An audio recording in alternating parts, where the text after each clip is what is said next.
Amados irmãos, com alegria saúdo a todos com a paz do Senhor. Tomem vossos assentos. Quero louvar a Deus a oportunidade de nesta noite estar com os irmãos, prestando culto ao Senhor e adorando a Deus, também poder compartilhar a sua palavra. Quero louvar a Deus pela vida do meu pastor, a oportunidade, ao presbítero Rocha, coordenador geral, diretor geral de Novos Convertidos e toda a sua diretoria, aos irmãos aqui do Shalom. Estão muito bonitos aí, fardados, padronizados. Louvo a Deus também pela diretoria do Shalom Cucaú, né? Também está aqui com os irmãos, toda a igreja do Senhor.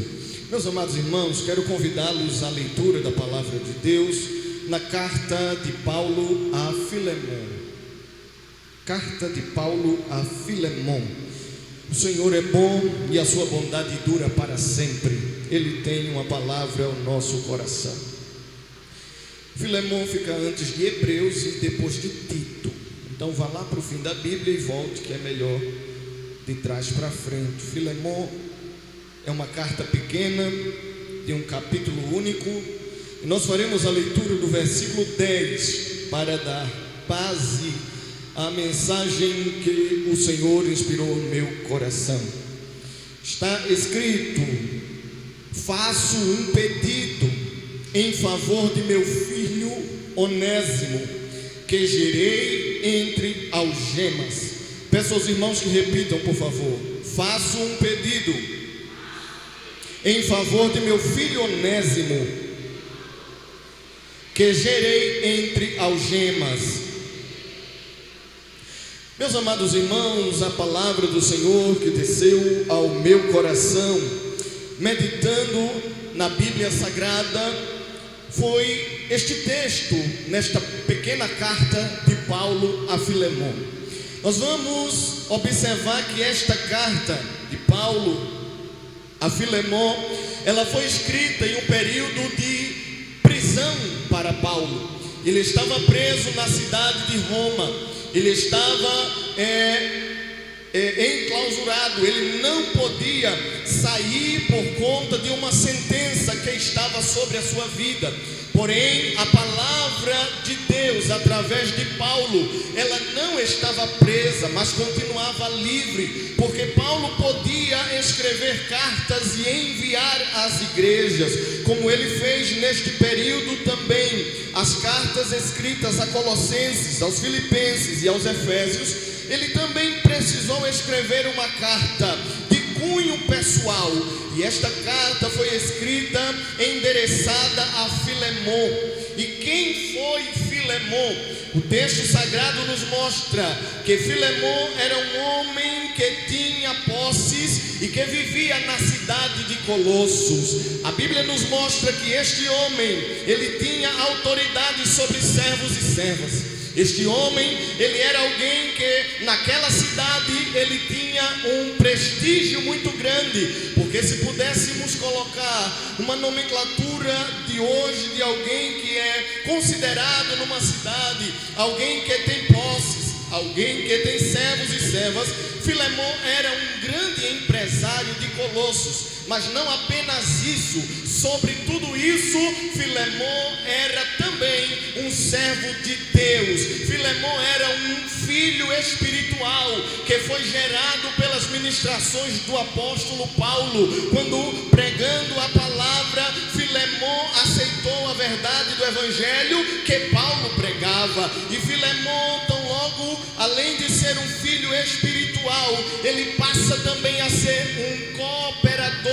do reino de Deus, porque Filemon era alguém que abrigava na sua casa uma igreja. Os irmãos se reuniam na casa de Filemon. Isso era muito comum no primeiro século da igreja. Ali eles se reuniam e os cultos eram realizados, a adoração a Deus, a exposição do evangelho, das escrituras. Filemon era alguém que Paulo tinha grande estima.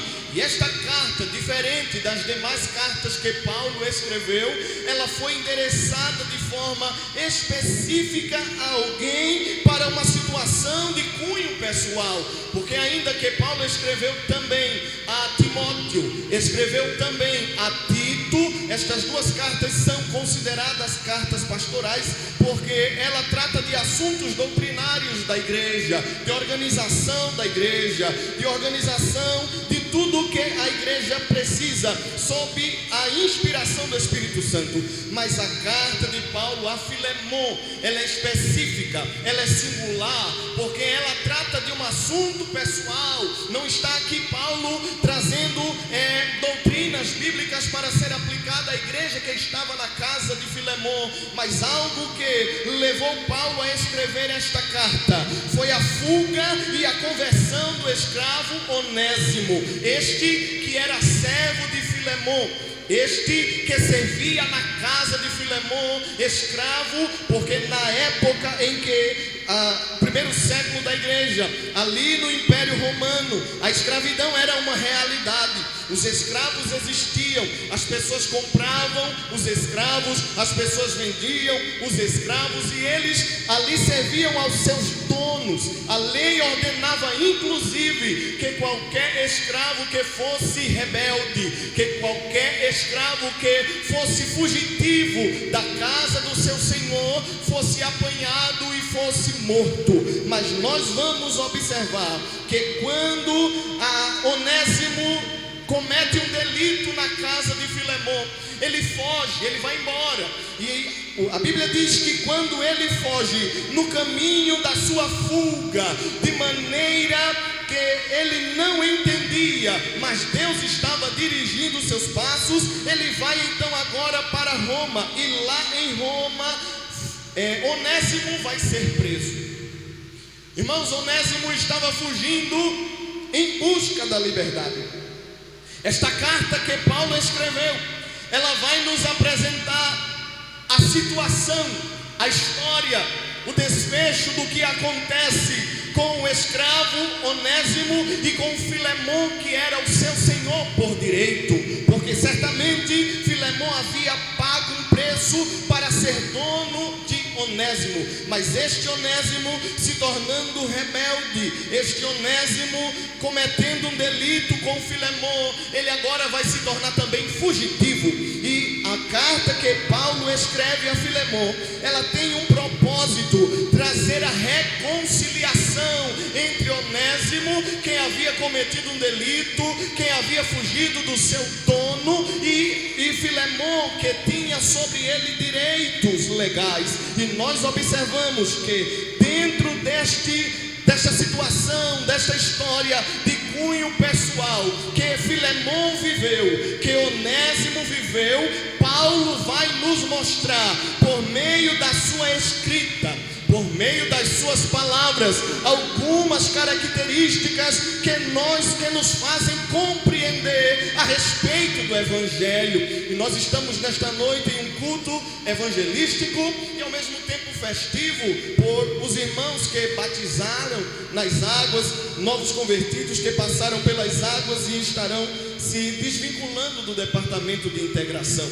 E nós vamos observar que nós vemos nesta carta algo que nos faz compreender a respeito do Evangelho de Cristo, porque apesar de ser de cunho pessoal, aqui está a inspiração do Espírito Santo de Deus, porque está escrito que nenhuma carta, que nenhum livro dos profetas foram escritos por vontade de homem algum, mas todos foram escritos debaixo da inspiração do Espírito de Deus, e tudo quanto dantes foi escrito para o nosso ensino foi escrito.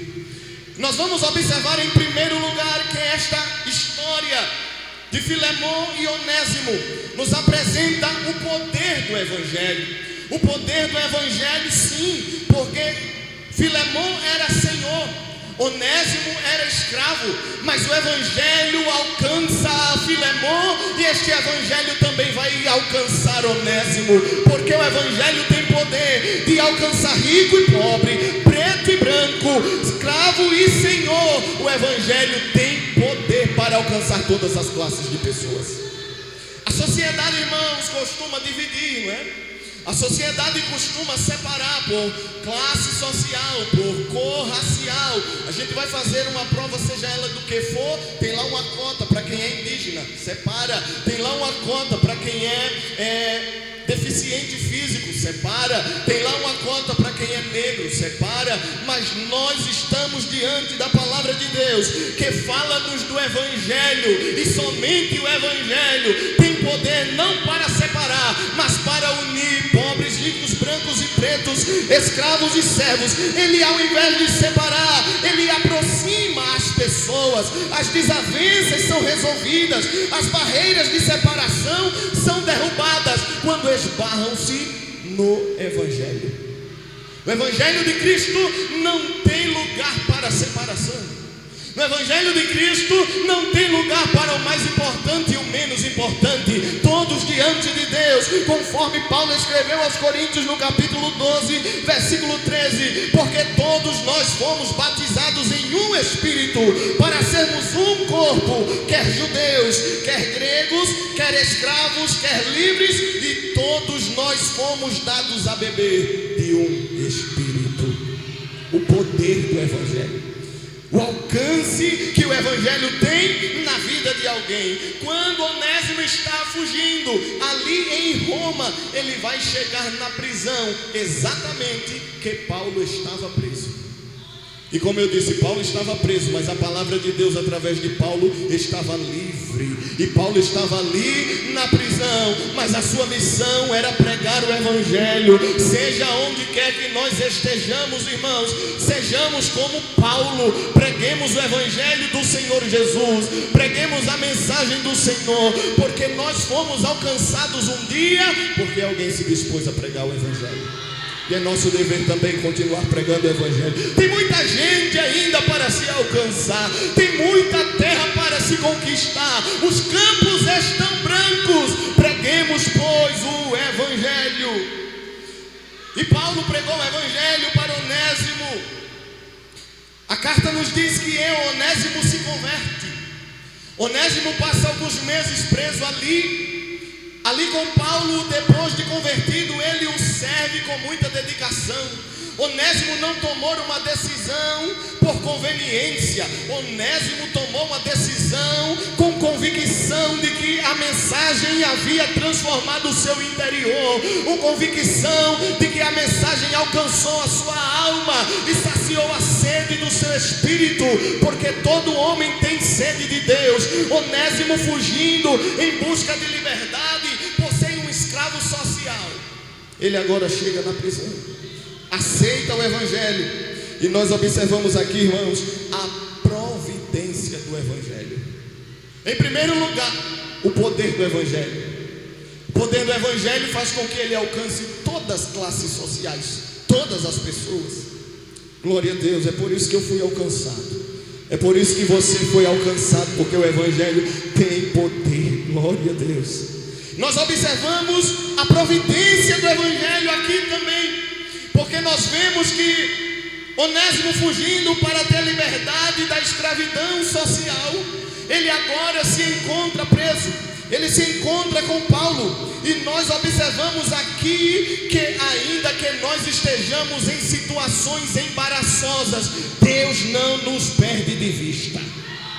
Deus não nos perde de vista.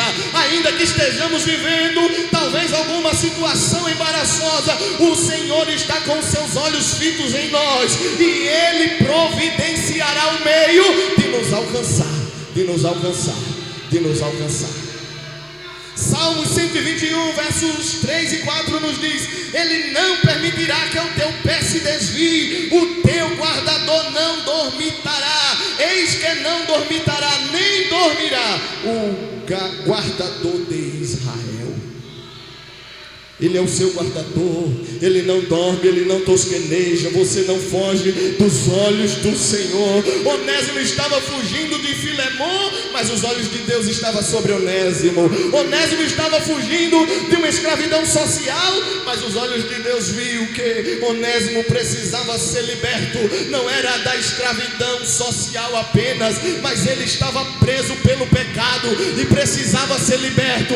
Deus então providenciou o que nós pentecostais costumamos dizer: Deus marcou encontro. E Deus marca encontro. Deus marca encontro. Onésimo não esperava, Paulo não esperava, mas Deus marcou encontro na prisão. Deus marcou encontro na prisão. Onésimo entrou ali e ouviu o evangelho. Fugitivo, mas foi capturado por Deus. Glória a Deus. E eu quero dar isso aqui como tema da mensagem: capturado por Deus. Ele pensava que estava livre, ele pensava que estava fugindo e ninguém poderia o alcançar. Deus o capturou. Deus disse: Onésimo, vem aqui, agora é comigo, Onésimo. Eu agora lhe capturei. E a mensagem do evangelho alcançou o coração dele. Ele então tomou a decisão. Quantos de nós aqui procuramos muitas vezes liberdade em qualquer área que fosse, procuramos muitas vezes ser livre a nosso bel prazer e a nossa maneira, mas no dia que Jesus nos encontrou foi que nós viemos encontrar a verdadeira liberdade. E aí o Senhor nos capturou. Glória a Deus. Na história da sua vida, você se lembra o momento que Deus lhe capturou pelo evangelho? Você estava fugindo, muitas vezes alguém pregava, muitas vezes alguém convidava e você dizia: hoje não. Mas chegou o dia que Deus disse: você foi até aqui, agora você vem aqui. É providência de Deus. Deus providenciou a mensagem que foi pregada. Deus providenciou alguém que te convidou ao culto. Deus providenciou a concentração que foi feita aonde você morava. Deus providenciou o irmão, a irmã que fez a visita na tua casa. Eu não sei como você foi encontrado, mas o Senhor te capturou e aqui está você, rendido ao evangelho de Cristo.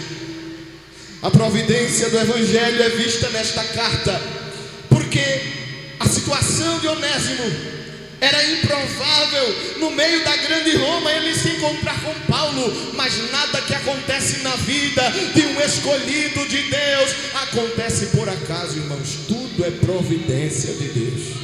Nada é por acaso, tudo é providência de Deus. Em terceiro lugar, o que quero destacar aos irmãos que esta carta nos apresenta sobre o evangelho é a vitória do evangelho. A vitória do evangelho. O evangelho transforma o pior dos escravos em um dos melhores homens livres. Um escravo rebelde era um grande prejuízo ao seu senhor. Para Filemon, Onésimo era um dos piores escravos. Mas Deus, quando encontra o homem, Ele transforma o pior dos escravos em um dos melhores homens livres. Quem sabe lá no mundo você era um dos piores escravos de Satanás, mas o Senhor lhe encontrou, lhe fez livre, e você pode adorar a Deus. O evangelho triunfa exatamente porque Ele transforma o pior dos escravos em um dos melhores homens livres. O evangelho, além de transformar, ele traz o perdão e ensina a perdoar. Porque agora Onésimo estava evangelizado. Agora Onésimo estava um novo crente, um novo convertido. Como disse Paulo aos Coríntios, ele era agora uma nova criatura. As coisas velhas se passaram. Mas espera aí. As coisas velhas se passaram não significa dizer que você não deva muitas vezes voltar e resolver alguma pendência que ficou lá atrás. Porque o perdão que Onésimo recebeu, ele precisava agora, por meio da graça de Cristo, demonstrar que ele também precisava pedir perdão e perdoar o seu Senhor. A Bíblia diz que Paulo agora escrevendo esta carta, justamente com o propósito de reconciliar Onésimo a Filemon, porque apesar de ele haver aceitado a Cristo, apesar dele agora estar crente, evangelizado, servindo a Paulo muito bem, estava ali quase que um diácono, pastor, ainda não era, glória a Deus, mas estava ali servindo, porque Paulo disse: ele tem me sido muito útil aqui, tem me servido demais, e quem serve muito é um diácono por excelência, né? Aí nós observamos que este Onésimo, Paulo disse: olha, meu filho, você saiu de lá de uma forma muito embaraçosa. Ele tem direito sobre você legalmente, é a lei de Roma. Nós não podemos, e o evangelho não vai de encontro às leis, exceto que as leis vão de encontro à palavra de Deus. E o evangelho não lutou contra a escravidão por meio de espadas. O Evangelho não lutou contra a escravidão da época por meio de protestos, como a gente vê muitas badernas por aí no nosso país. Não. O Evangelho lutou pela força do amor e a escravidão foi erradicada com o passar do tempo. Nós observamos isso aqui quando Paulo escreve a Filemon. Ele tinha direito sobre o seu escravo por lei. Aquele Onésimo deveria voltar e pedir perdão ao seu senhor. Onésimo precisava voltar humildemente. Filemon, então, por sua vez, precisava ter humildade para perdoar Onésimo, porque não era somente o escravo que estava voltando, agora estava voltando, como disse Paulo, um irmão caríssimo. Estava voltando um irmão caríssimo. Olhe para o seu irmão, eu não sou de fazer isso, mas faça. Olhe para o seu irmão e diga para ele: você é um irmão caríssimo, porque você custou sangue, não foi ouro, não foi prata, foi o sangue do Cordeiro. Paulo disse: Filemon, estou te enviando Onésimo para resolver a pendência, mas ele não volta apenas como teu escravo, ele agora é um irmão caríssimo. O mesmo sangue que alcançou você, Filemon, o mesmo sangue que transformou a sua vida, Filemon, é o sangue que transformou Onésimo, e eu dou testemunho dele, porque ele tem me servido muito aqui. Ainda que na situação que ele saiu daí, lhe trazendo prejuízo, ele foi inútil. E o nome Onésimo significa exatamente útil, alguém que serve. Mas para Filemon, ele havia se tornado inútil, ele havia trazido prejuízo. Lembrar de Filemon era lembrar de uma grande perda. Lembrar de Onésimo, perdão, era lembrar de uma grande perda para Filemon. Mas agora Paulo disse: olha, ele antes te foi inútil, mas agora te será muito útil, porque ele volta transformado, porque ele volta mudado pelo Evangelho, porque ele volta alcançado pelo Evangelho. E Onésimo então voltou para Filemon. O Evangelho venceu. Esta carta, irmão, nos apresenta, ainda que não de maneira sistemática, mas ela nos apresenta com este relato a inspiração do Espírito de Deus para colocar este livro, esta carta no cânon sagrado. Nos apresenta as doutrinas da graça de Deus, porque Onésimo merecia morrer. A lei de Roma dizia: um escravo rebelde, fugitivo, deve ser morto. Quem era eu? Quem era você? A lei dizia: deve ser morto, deve ser condenado ao inferno. Mas a graça, você pode glorificar a Deus pela graça. Você está aqui por causa da graça. A graça de Deus nos alcançou e nós fomos transformados. Aqui nesta carta nos descreve a doutrina do perdão, tanto o perdão de Deus para com as nossas vidas, tanto o perdão que nós devemos como cristãos liberar. Porque Jesus nos ensinou uma oração, e a oração coloca para nós uma condição: perdoa-nos, assim como. Perdoa, mas é assim como nós perdoamos os nossos devedores. Ah, mas eu tenho uma desavença com ele desde quando eu não era crente, eu agora sou crente, está tudo resolvido. Tá, não, precisa voltar humildemente, resolva lá a questão.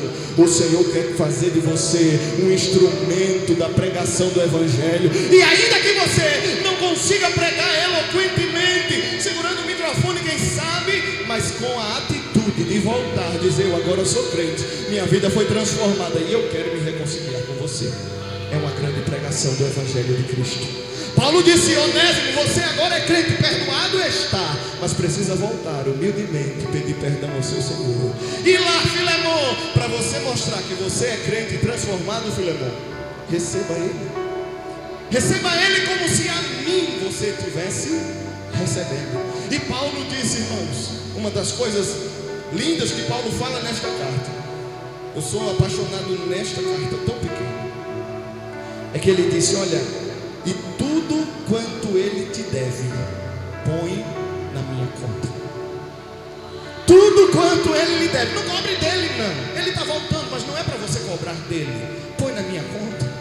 O que Cristo fez por mim, por você. Pai, põe na minha conta. E a Bíblia diz que foi rasgada a cédula que nos era contrária. Tinha lá uma cédula de dívidas que nós tínhamos diante de Deus, mas Jesus na cruz do Calvário estava levando as minhas dívidas, estava levando as tuas dívidas e dizendo: Pai, está na minha conta. É a doutrina da imputação aqui. Foi imputado sobre Jesus a dívida que era minha, e de graça o que nós ganhamos? Crédito. É como se você tivesse uma grande dívida num banco e não conseguisse pagar, mas alguém chegasse e dissesse assim: olha, eu vou pagar por você, eu vou transferir a dívida que você tem e não pode pagar para mim. E aquela pessoa vai lá no banco, fala com o gerente, paga a tua conta, e agora você, além de receber o perdão da dívida, porque o outro pagou, está sobre ele agora a dívida, aquela pessoa diz: coloca aí na conta dele crédito. Eu estou dando crédito a ele. O Senhor Jesus deu crédito a você, o Senhor Jesus deu crédito a mim, e nós estamos aqui por causa desta mensagem. Isso é a vitória do Evangelho, irmãos. É que ela nos concede créditos diante de Deus, não por nós, mas por causa de Jesus. Ele é o nosso fiador. Ele disse: coloca na minha conta. Glória a Deus. E por último, a reconciliação. A doutrina da reconciliação está aqui nesta história. Eles precisavam se reconciliar. Onésimo precisava ser reconciliado, e Paulo se colocou como mediador. O que lhes parece? Me lembra muito Jesus. É nisso que Paulo pode dizer: sejam meus imitadores como eu sou de Cristo. Porque ele se coloca, assim como Jesus se colocou entre mim e Deus, entre você e Deus, e nos reconciliou com Ele. Nele nós fomos reconciliados com o Pai. Mas graças a Deus, disse Paulo aos Coríntios, que nos dá a vitória por nosso Senhor Jesus Cristo. Porque todo aquele que é nascido de Deus, disse João, vence o mundo. E esta é a vitória que vence o mundo: a nossa fé. Onésimo foi recebido, Filemão perdoou, foram reconciliados, e a obra de Deus avançou. O Senhor fez isso conosco, nos perdoou, nos reconciliou, colocou sobre Ele a dívida que nós tínhamos diante de Deus, e ainda nos deu crédito na nossa conta, irmão. Não é coisa pouca o que recebemos do Senhor. A melhor decisão que nós fizemos foi dar crédito à pregação. Isaías disse: quem deu crédito à nossa pregação? Mas nós podemos dizer: eu dei crédito. Quem deu crédito aqui à pregação do Evangelho? Quem deu crédito à pregação do Evangelho? Então aqui está a palavra do Senhor, e que o Espírito Santo de Deus a aplique aos vossos corações. Meu pastor, muito obrigado.